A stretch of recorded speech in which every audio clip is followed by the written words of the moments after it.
নমস্কার, আমরা খাই খাই বাঙালি চ্যানেলে আপনাদেরকে আরও একবার স্বাগত জানাই।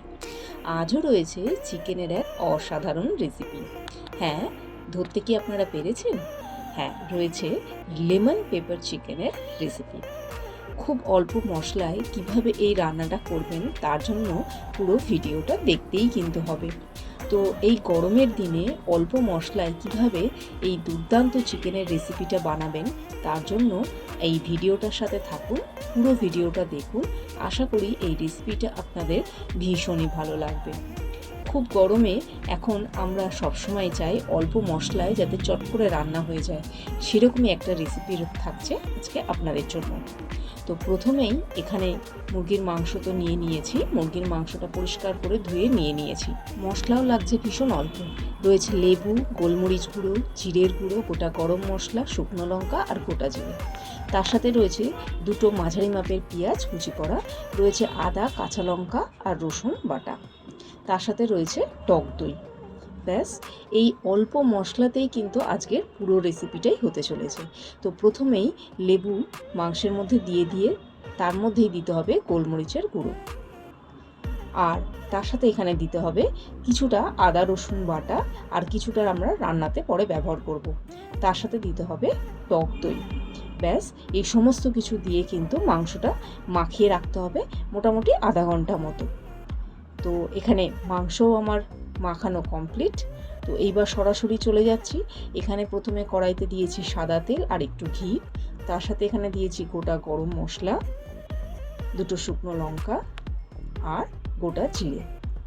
এইবার প্রথমেই দিয়ে দিতে হবে এখানে কুচি করা পেঁয়াজটা দিয়ে কিন্তু খুব বেশি লাল করে ভাজার প্রয়োজন নেই। পেঁয়াজটা সামান্য একটু রং ধরলেই কিন্তু এবার দিয়ে দেবো আদা রসুন বাটাটা। আদা রসুন বাটা দিয়ে বেশ খানিকক্ষণ নাড়াচাড়া করে নিয়ে ম্যারিনেট করা মাংসটা এবার এখানে দিয়ে দেবো। ও হ্যাঁ, তার সাথে কিন্তু জিরে গুঁড়োটাও দিতে লাগবে। তো মাংসটা দেয়া হয়ে গেলে ভালো করে নাড়াচাড়া করে নিতে হবে, সমস্ত মশলাগুলো যাতে ভালো করে মিশে যায় মাংসের সাথে। তারপরে ঢাকা দিয়ে কিছুক্ষণ রাখার পর ওপর থেকে স্বাদ মতো নুন আর চিনি তো অবশ্যই দিতে হবে। তো আবারও মাংসটা বেশ খানিকক্ষণ নাড়াচাড়া করে ঢাকা দিয়ে রাখতে হবে। এখানে এক্সট্রা করে মাংসে কোনো জল দেওয়ার আর প্রয়োজনই নেই।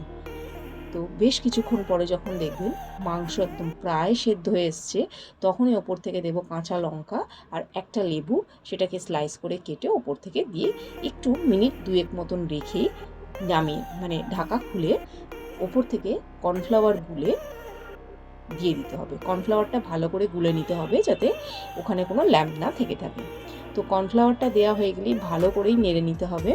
ব্যাস, এবার কিন্তু রান্না রেডি। একদম ঝটপট রান্না এবং অসাধারণ খেতে লাগে।